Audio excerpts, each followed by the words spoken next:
Is the amount you're training really worth it, or are you wasting your time? How often do you go to the gym? 2 times, 4 times, 6 times, 7 times? Comment real quick below because I'm actually curious. And you might ask yourself, how often do you need to train for maximum muscle growth? I asked myself the same question when I started lifting and made the mistake of training way too often and way too much. Well, I still made progress because I was a beginner. Because if you are a beginner, your body responds to almost every type of training. That means I would have made probably the same amount of progress if I would have done half the amount that I was investing at that time. Anyways, I was young, I was motivated, and now over time with 10 plus years more experience in lifting and competing for 4 years internationally in bodybuilding and gaining experience with my clients, I know better. The more advanced you are in your training level, it is even more necessary to train along a well-designed training structure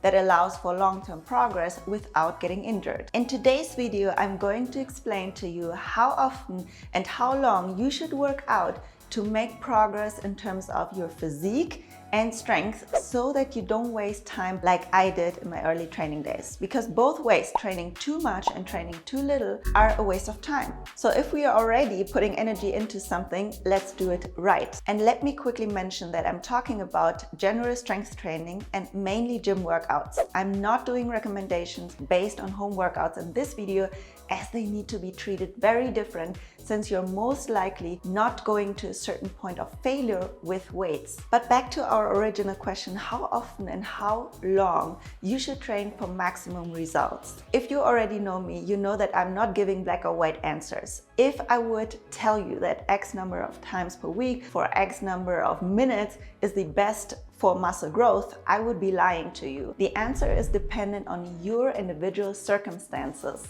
But don't worry, I will help you finding the answer. The first question that we need to ask is, how much time can you invest per workout?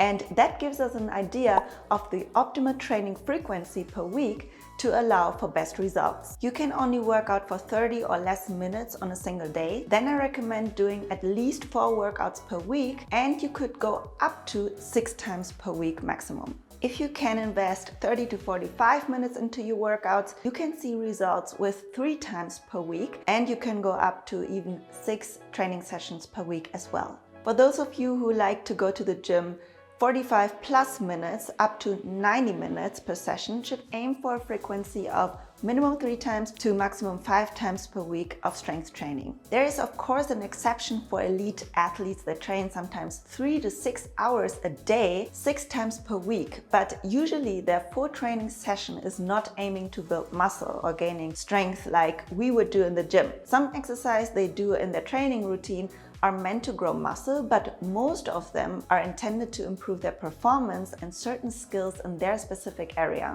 In terms of choosing a training split, there is no better or worse. The most important factor is to find the amount of time and therefore frequency that you are most likely to be able to stick to for multiple weeks and months. Hashtag consistency is key. Ask yourself, how many times can you dedicate working out in a week that is really bad and stressful when things don't work out as planned? If you're planning based on this week, success is guaranteed.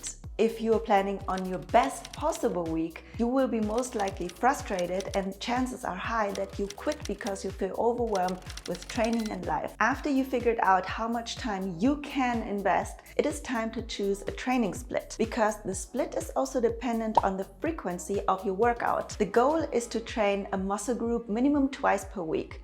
Why? Because to stimulate muscle growth, we want to keep muscle protein synthesis, which describes the process of building muscle protein, at a high level. Building muscle protein and muscle protein breakdown are constantly ongoing in the body, but with training and nutrition, we can affect which one exceeds over the other. This study has shown that muscle protein synthesis was elevated for 36 to 48 hours after training and then returned back to baseline. That means that chances are higher to build muscle if we are aiming to train each muscle group minimum twice per week. Trying to squeeze in 1 or 2 training sessions per week is not the most effective way to train, and I would not recommend that as a strategy. This is just a very unrealistic way to accumulate enough volume within a week. Studies have shown that it's recommended to train 16 to 20 sets per muscle per week. If we would do 8 to 10 sets for each muscle group in one single session, we can assume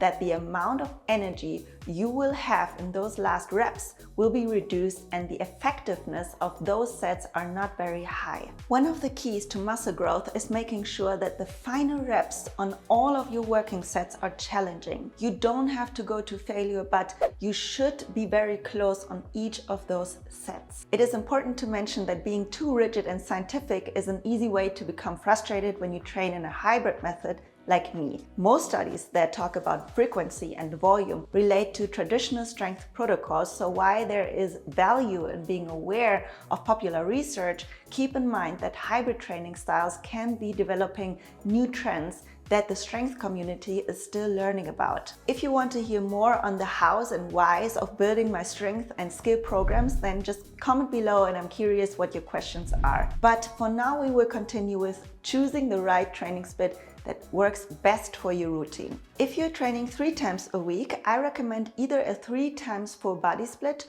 or upper, lower and full body split. For a frequency of 4 training days per week, a 2 times lower and 2 times upper body split is recommended, or twice per week push-pull split, or 1 time upper body focus, 1 time lower body focus and 2 full body workouts. You certainly can train 4 times full body as well, but in most cases I would recommend focusing at least 2 times per week on a specific area if you're able. If you're planning to train 5 times per week, it makes sense to go for a 2 times upper body, 2 times lower body and 1 time full body split, or 2 times push-pull and 1 time full body split. For a 6 times per week training plan, I recommend a 2 times push-pull leg split, or 2 times chest, shoulder, core, 2 times back, arms and core, and 2 times lower body. And please note that there are many more ways to create a training split, especially when you're adding skills and other types of disciplines. Then a training split for a 4 times per week training plan could also look like this: 2 times pull plus handstands and core, and 2 times push and legs. You can't do really anything wrong with your training split as long as you're considering hitting each muscle group twice per week, and as long as you are making sure that you have enough recovery between those sessions. The right training split also depends on your goals and how many goals you want to achieve. If you want to get stronger in lower and upper body movements, you should choose a split that allows you to focus on your main goals in the beginning of your workout. In a 3 times per week full body split, it might be difficult to get the most out of every exercise. If you're performing squats, deadlifts, pull-ups and bench press, for example, in one session, at minimum one of them will be compromised in strength. Even though these exercises don't directly affect each other, the general fatigue of your central nervous system will hit at one point. That means choose wisely which exercise you are starting with. This should be the one that you want to gain the most strength in. If a 3 times per week full body split is the best for you time-wise,